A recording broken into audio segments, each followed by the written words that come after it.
So here's how I would start off the trick. So I would show you guys over here that in this red deck I've actually drawn a whole bunch. It's kind of like a little flip ramp, so you can go through and you can see exactly what's going on. So a little guy is going to go through his hat and he's going to pick a random card, right? So we don't know what that card is yet, so what I'd have you do is go ahead and think of any card you wanted to, kind of like an invisible deck trick. So let's say you were thinking of the card, but since you're not here, I'm going to go ahead and simulate that just by picking out a random card from this deck over here. And let's say you were thinking of a card and you happen to think of the Queen of Clubs, right? So literally out of any single card in the deck, you happen to be thinking of this card right here, which is the Queen of Clubs. So this is what's going to happen. So let's say we take your Queen, all right, your Queen of Clubs. And like I said before, you could have picked any card in the deck, and we've already shown you that our friend here has already gone through his hat. And look, I'll show you guys really quick as I go through and riffle through the deck. You can see every one of his little motions. He's going to go ahead and pick that Queen of Clubs. So this is the trick, and if you guys wanted, do not forget to stick around for the tutorial. Alright, so I'm just going to go really quick and kind of like break down this deck. So this is the card trick that I believe, I saw this on Britain's Got Talent, I think it was like a couple years ago. It's honestly really, really old, but I happened to find this deck, and I forgot I completely had it, and it's actually super cool. So essentially, you can look it up, and I'll probably leave a link in the description box where you can find it. It's just like a little cartoon deck. And essentially, each one of the faces, it truly is a little flip book. So it truly is just one of these things on the bottom. So that's how you reverse it this way. And then if you reverse it the other way, you can see all the cards are on the other side. So what you have to do is, this is how it works. So the very bottom card is a blank card.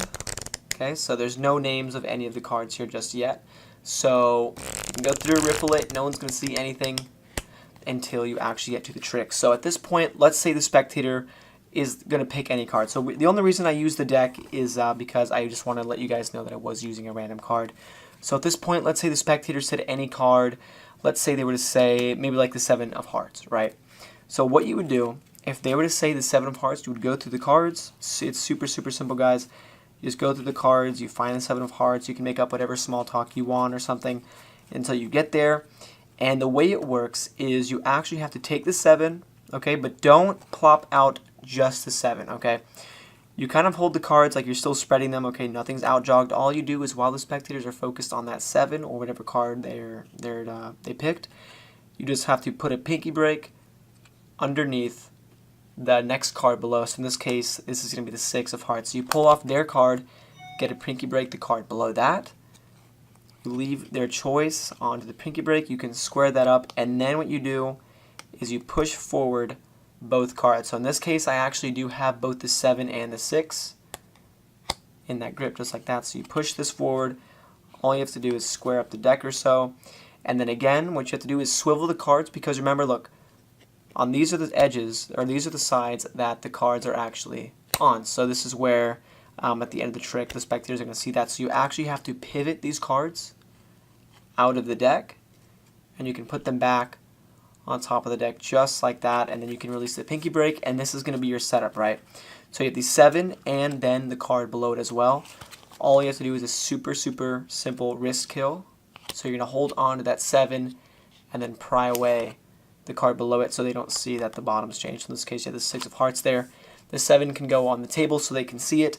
And like I said, guys, you want to have the card that's below their picks. In this case, the 6 of Hearts, you want that on the bottom, not necessarily the card they picked. And now all you have to do, because you've switched the cards, when you swivel them out of the deck, the trick is actually set up and ready to go just like that. And the last card will be the card they selected. So in this case, the 7 of Hearts. So it's super simple. That is it. And then all you have to do in order to reset the card trick is put the cards back in the order you had them, twist them around, and then you can put them right back into the order that you found, and the trick is going to be good to redo.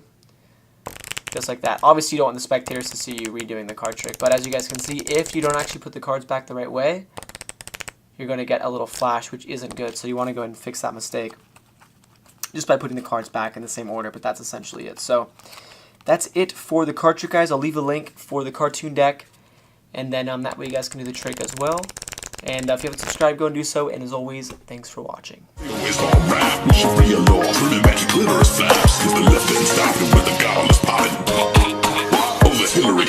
She's a literal vampire.